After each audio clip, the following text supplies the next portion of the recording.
talk about the rental crisis in Australia. How does the rental crisis in Australia affects our own core self-esteem? Are we protecting our community need with rental opportunities? It is now common for many Australians to wake up at the dawn of the day, contact numerous real estate agents on a daily basis, submit countless queries for potential rental places, pretending that we have the best options, the best chances for a rental, patiently waiting in long queues with the dream of having the break that is never forthcoming. In other words, dreaming. What did happen to our country? What did happen to the land of plenty? It is starting to feel that the most vulnerable got little. As a therapist, I have seen young people living rough on the streets, young female international students who are living home for the first time, sharing apartments with a group of males, pensioners living day to day, dreading rent increases that may push them to homelessness. Migrants and refugees experiencing the added confusion of belongingness after leaving home. And people with mental illness facing increasing homelessness. Don't we remember our first premise of having a home? According to the United Nations in 1991, and I quote, "Housing is a basic human right that should be secure, habitable, and affordable." Unfortunately, for many in Australia, this goal remains elusive due to the rental crisis that has reached levels in Australia never seen before. People are now further losing the elusive dream of having their own home. Our society is tending to dichotomize in between the housed versus unhoused, or owners versus renters. This situation then is adding to the anxiety of the renting crisis, dichotomizing those who have and those who don't. In many cases, this renting crisis forces people to stay in family environments that are unsafe, add dependency in others, or even mental breakdowns that may lead to sometimes sleeping on a bench. How is our self-esteem linked to the current rental crisis? Our sense of self and resulting self-esteem is built in the context of our interaction with others. If our self-esteem mirrors the well-being of others, being in such a precarious rental situation can only precipitate a sense of rejection from others. We need to remind ourselves that a house is having a roof over your head that protects you from rain, elements, and provides a sense of safety. In the construction of our own self-image, our sense of ourselves, what is home ultimately?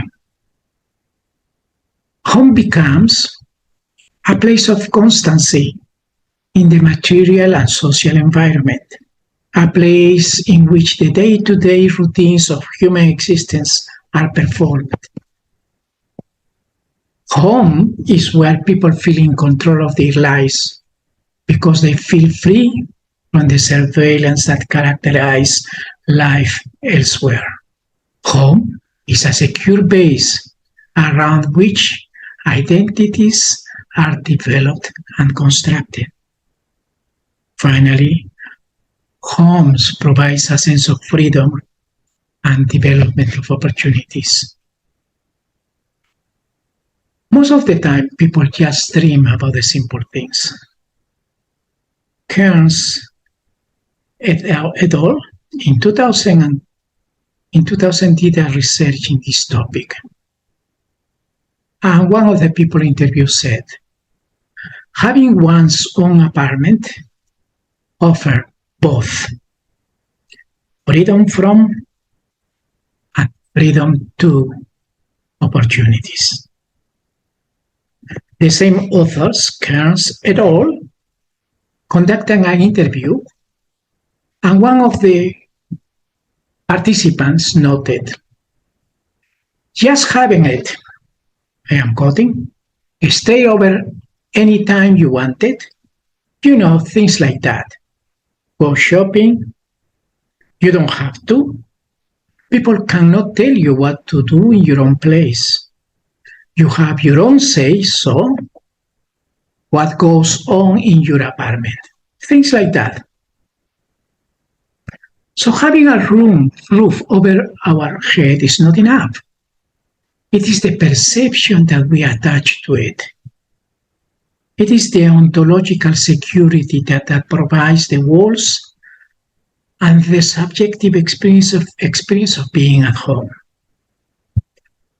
Being at home and the sense of security associated provides that sense of constancy of being in a social and material environment.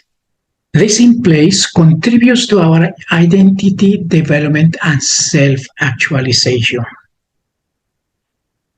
Lane, a renowned psychotherapist, described the experience of those with serious mental illnesses in 1965.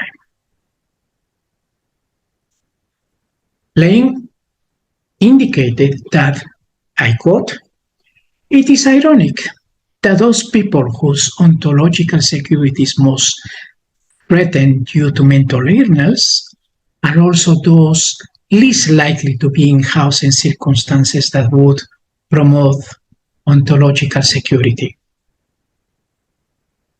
So what he's saying is depriving our community from rental opportunities. We are creating, as Liang mentioned, a community of vulnerable people exposed to anxiety, depression, hopelessness, helplessness, and in many cases, trauma and retraumatization. In other words, the rental constancy that contributes to our sense of security is about having a place, such as a home, where one carries out daily routines and gains a sense of mastery and control away from the outside world's scrutiny. What will happen if we as a society commit to creating an environment that ensures safety, security, and trust by providing our community with appropriate rental opportunities? For sure, self-confidence will be enhanced.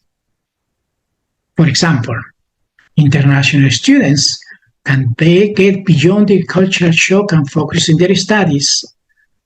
Migrants can start to develop the sense of belonging. Pensioners can get stability.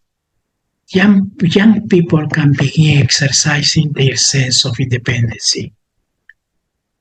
Overall, regardless of their position within their own community, people can affirm their sense of belonging to their own society and contemplate future with optimism. People feel that they have a constructive role within the society and are agents of change whatever they do in life.